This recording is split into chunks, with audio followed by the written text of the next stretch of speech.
तर नमस्कार मित्रांनो, कहाणीची सुरुवात अशी होती की एका रोचर नावाच्या मुलापासून. त्याला उन्हाळ्याच्या सुट्ट्या लागलेल्या असतात आणि तो त्याच्या घराकडे येत असतो. तर त्याला घेण्यासाठी त्याची नोकराणी आलेली असते. तर तो त्याच्या नोकराणीकडे बघून खूपच खुश झालेला असतो.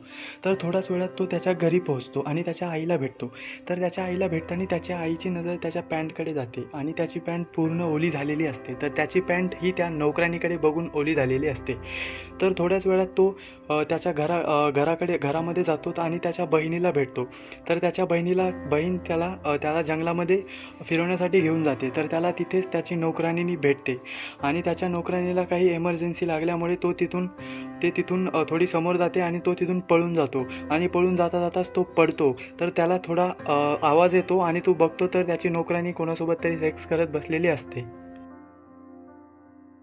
तर तो तिथून लगेच घरी निघून जातो आणि घरी आल्यानंतर तिथून पळून तो घरी निघून जातो आणि जेवण केल्यानंतर तो परत त्याच्या रूममध्ये जातो. तर त्याला पुन्हा तोच आवाज येतो. तर तो दरवाजा ओपन करून बाहेर बघतो तर त्याची नोकराणी तिथे असते. तर ती नोकराणी तिथे रूमच्या अर्धीच बाहेर आलेली असते. तर तिथे ती कोणासोबत तरी इंटिमेट झालेली असते. तर तो परत त्याच्या बहिणीच्या रूममध्ये झोपायला येतो. तर त्याची बहीण त्याला म्हणते की आपल्या घरात जी आंटी आहे ती अजून व्हर्जिनच आहे. तर पुन्हा ते जंगलात येतात आणि त्या जंगलामध्ये त्याच्या नोकराणीने आलेल्या असतात पूर्ण. तर त्या अंघोळीसाठी जंगलामध्ये आलेल्या असतात.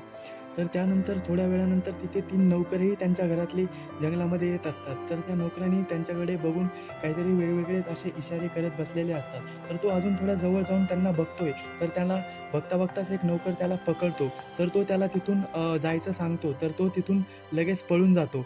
तर त्याला तो बहिणीला भेटतो आणि बहीण त्याला विचारते की तू एवढा वेळ कुठे होतास? तर परत तो त्यांच्या घराकडे जातो. घराकडे जाता त्याची बहीण त्याला चर्चमध्ये घेऊन जाते. तर तो चर्चच्या पूर्ण छतावर जाऊन बसलेला असतो. तर त्याला तिथे त्यांची आंटी आलेली असते. तर त्यांची आंटी त्याच्या फादरशी असं बोलत असते, चर्चच्या फादरशी, की जेव्हापासून रोचर घरी आला आहे तेव्हापासून माझं मनच लागत नाही. तो मला असं वाटतं की तो माझ्यासोबत पूर्ण जीवन माझ्यासोबत जगावं. पूर्ण एक ना एक रात्र माझ्यासोबत त्यांनी काढावी. तर तो तिथून पुढे अजून सरळ बघताच तो तिथून पडतो आणि पडून लगेच फादरच्या उलटा असं लटकतो. तर त्याची मम्मीला ते शिकायत करतात फादर. तर त्याची मम्मी त्या फादरला बोलते याची काय शिक्षा असेल? तर ते फादर बोलतात की याच्या पाठीमागून 100 चाबुकांनी याला मार मारावा. तर त्याची बहीण आणि त्याची नोकराणी तिथे लपून बघत असतात. तर तो परत त्याच्या बहिणीच्या रूममध्ये येतो आणि त्याला परत एक त्याची नोकराणी बाहेर दिसते. तर ती कोणासोबत तरी सेक्स करत असते. तर त्यांना बघून तो त्यांना बघण्यासाठी अजून जवळ जातो. तर त्याला तो माणूस पूर्णपणे दिसत नाही. जेव्हा ती नोकराणी तिच्या जवळ येते आणि बघते, तर तो तिला विचारतो की हे कोण आहे? तर ती नोकराणी त्याला बोलते की हे आमचं सगळं सिक्रेट आहे. एवढं बोलून ती तिथून निघून जाते. तर रोचरला तिथे एक बुक मिळते की ज्याच्यामध्ये हवस भरलेल्या कहाण्यांची पूर्णपणे भरलेल्या असतात. तर ते रोचर त्या कहाण्यांना वाचत असतो की लगेच तिथे एक नोकराणी येत असते कोंबड्यांना दाणापाणी करण्यासाठी. आणि तर तिथे एक नोकर पण येतो आणि तिला लॉक करून त्या नोकराणीसोबत सेक्स करतो. तर तो सगळं हे रोचर बघतो. तर नेक्स्ट डे मॉर्निंगला रोचर त्या नोकराणीला त्याच्या रूममध्ये बोलवतो आणि त्या नोकराणीच्या अंगाला टच करतो आणि तिच्यासोबत इंटिमेट होण्याचा प्रयत्न करतो. पण तिथे लगेच दुसरी नोकराणी येते. तर तो तिथून निघून जातो. तर त्याला एका रस्त्यामध्ये एक नोकराणी दिसते. तर तिला तो पाठीमागून हल्ला करतो आणि तिच्यासोबत इंटिमेट होण्याचा प्रयत्न करतो. ती नोकराणी सरळ त्याला नाही म्हणते, पण तो कसा तरी तिला कन्व्हिन्स करतो आणि सोबती तिच्यासोबत तो सेक्स करतो.